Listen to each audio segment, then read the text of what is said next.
Salam, selamat pagi saudara-saudara yang dikasihi oleh Tuhan Yesus Kristus. Bertemu kembali dengan saya Sintua Roni DP Siagian dalam Renungan Pagi Selasa 19 November 2024. Mari saudaraku, sebelum kita beraktivitas di sepanjang hari ini, kita terlebih dahulu membaca dan merenungkan firman Tuhan. Mari kita berdoa. Terima kasih Bapa, kalau sebentar kami akan membaca dan merenungkan firman-Mu. Biar Tuhan yang menolong kami sehingga kami mengerti akan maksud firman Tuhan. Di dalam Yesus Kristus, Tuhan dan Juru Selamat kami mengucap syukur dan berdoa. Amin.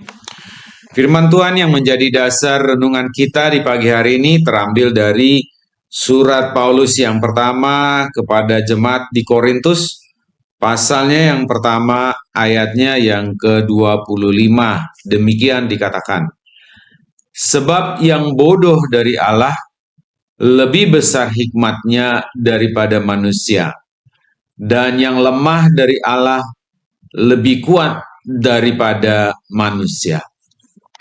Saudaraku, sepertinya jemaat di Korintus sudah mulai terpengaruh akan orang-orang yang berhikmat, yang menganggap bahwa mereka adalah orang-orang yang pintar.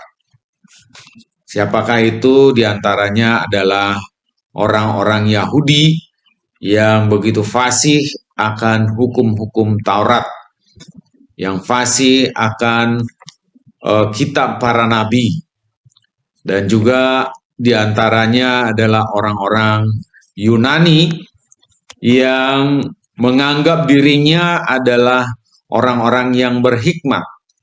Mereka tidak mau berbicara atau berdiskusi atau mendengarkan sesuatu yang tidak memiliki makna pengetahuan. Jadi orang-orang Yunani ini orang-orang yang senang dengan ilmu pengetahuan. Nah, oleh karena itu, bagi mereka salib itu adalah sesuatu yang tidak perlu dibicarakan karena itu adalah sesuatu yang bodoh, sesuatu yang tidak layak untuk dibicarakan. Nah, orang-orang Korintus sudah mulai terpengaruh akan orang-orang Yunani ataupun orang-orang Yahudi yang merasa bahwa diri mereka orang pintar.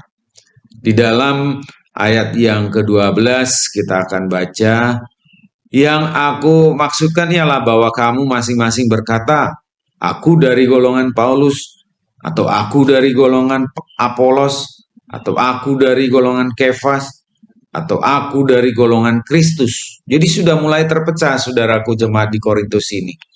Dipengaruhi oleh orang-orang yang Yahudi yang membutuhkan suatu bukti bahwa Yesus itu adalah Mesias, Juru Selamat. Karena mereka menginginkan suatu bukti bahwa Mesias itu adalah orang yang kuat, yang berkuasa, yang akan mengalahkan bangsa Romawi sebagai penjajah pada waktu itu. Jadi kalau mereka melihat Kristus sebagai orang yang lahir dari tukang kayu, kemudian dia menderita, kemudian mati di kayu salib, itu sesuatu yang tidak membuktikan bahwa Tuhan Yesus itu, bahwa Yesus itu adalah Mesias. Ya, padahal saudaraku, di dalam kitab para nabi, kematian dan kelahiran dari Yesus Kristus sudah dinubuatkan, tetapi mereka lupa, saudaraku. Oleh karena itu, Paulus mengingatkan kembali di dalam ayatnya yang ke-18, sebab pemberitaan tentang salib memang adalah kebodohan bagi mereka yang akan binasa. Tetapi bagi kita yang diselamatkan, pemberitaan itu adalah kekuatan Allah. Bahkan sampai sekarang pun, saudaraku, banyak orang yang menganggap bahwa kekristenan itu adalah satu kepercayaan atau agama yang bodoh. Ya.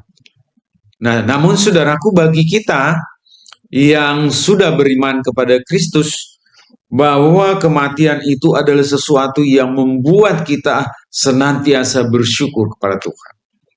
Karena bagi kita yang diselamatkan, pemberitaan itu adalah kekuatan Allah. Salib itu adalah jalan bagi kita supaya kita masuk ke dalam kerajaan surga. Tetapi bagi orang yang bodoh, salib itu adalah sesuatu yang tidak perlu atau tidak layak untuk dibicarakan.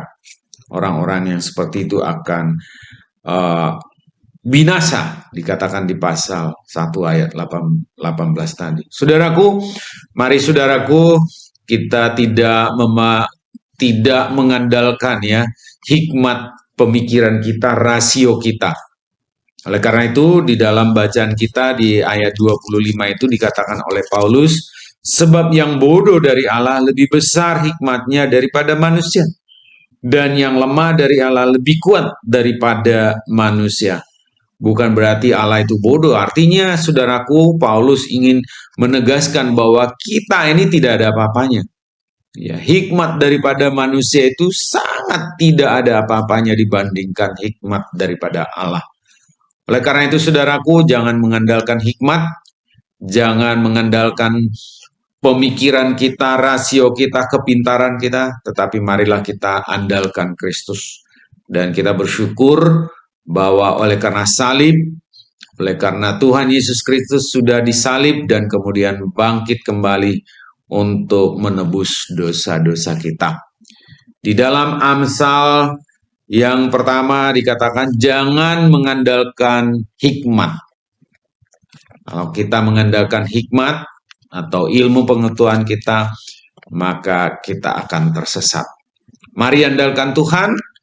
Mari kita syukuri akan salib Kristus sebagai jalan bagi kita untuk menerima keselamatan. Demikian renungan kita, saudara-saudara. Mari kita berdoa. Terima kasih Bapak buat firman-Mu yang mengingatkan kami bahwa kami tidak boleh mengandalkan hikmat, pikiran kami, rasio kami, tetapi sungguh kami harus mengandalkan Tuhan. Karena Tuhan yang sudah menyelamatkan kami melalui salib, pengorbanan-Mu, dan sudah memerdekakan kami. Oleh karena itu kami bersyukur Bapa, berterima kasih. Terima kasih ya Bapa.